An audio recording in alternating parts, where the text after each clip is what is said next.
कुख्यात gangster Lawrence Bishnoi, Rohit Godara और Goldy Barad gang के शार्प शूटर महेंद्रगढ़ निवासी विकास उर्फ विक्की को दिल्ली पुलिस की क्राइम ब्रांच ने धर दबोचा है।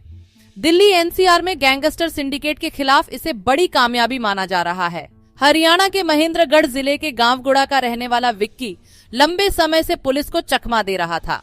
पुलिस रिकॉर्ड के मुताबिक विकास उर्फ विक्की पर दिल्ली, हरियाणा, राजस्थान और महाराष्ट्र में हत्या के प्रयास, लूट, अपहरण और रंगदारी जैसे कुल 18 संगीन आपराधिक मामले दर्ज हैं।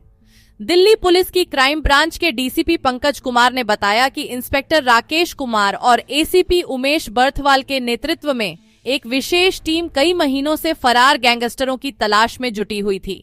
तकनीकी सर्विलांस और मुखबिरों से मिली सटीक सूचना के आधार पर पुलिस ने दिल्ली से सटे गाजियाबाद के लोनी इलाके में जाल बिछाया, जहां विक्की अपनी पहचान छिपाकर रह रहा था।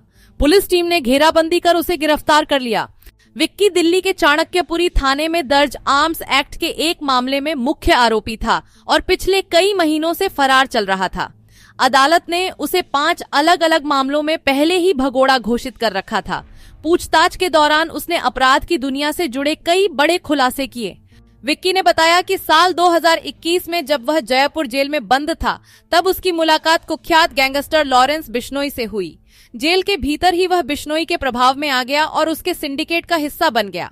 बाद में जब लॉरेंस बिश्नोई, रोहित गोदारा और गोल्डी बराड गुटों के बीच आपसी तालमेल बना, तो विक्की ने खुद को गोल्डी बराड और रोहित गोदारा के लिए समर्पित कर दिया।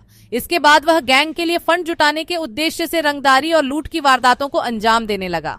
विकास उर्फ विक्की का नाम साल 2023 में उस समय चर्चा में आया जब उसने लॉरेंस बिश्नोई गैंग के प्रतिद्वंद्वी और कौशल गैंग के सरगना कौशल चौधरी की हत्या की साजिश रची।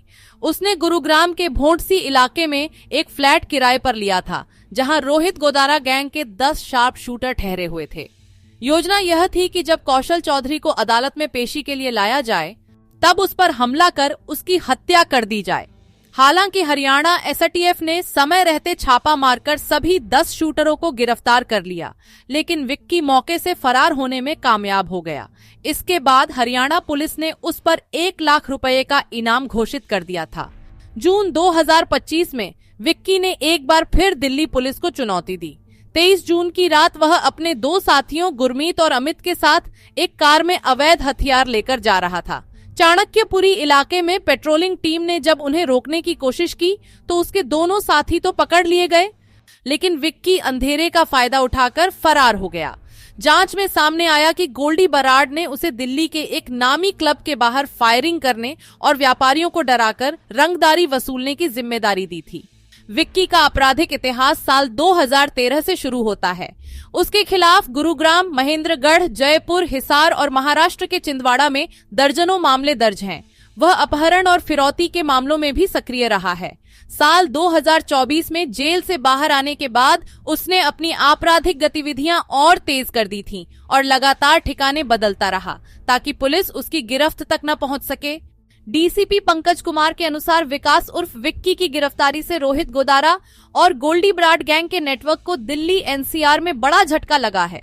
पुलिस अब उससे पूछताछ कर यह पता लगाने की कोशिश कर रही है कि उसे अवैध हथियार कहां से मिलते थे, दिल्ली में किन किन व्यापारियों को वह निशाना बना रहा था और लोनी में उसे पनाह देने वाले उसके मददगार कौन थे।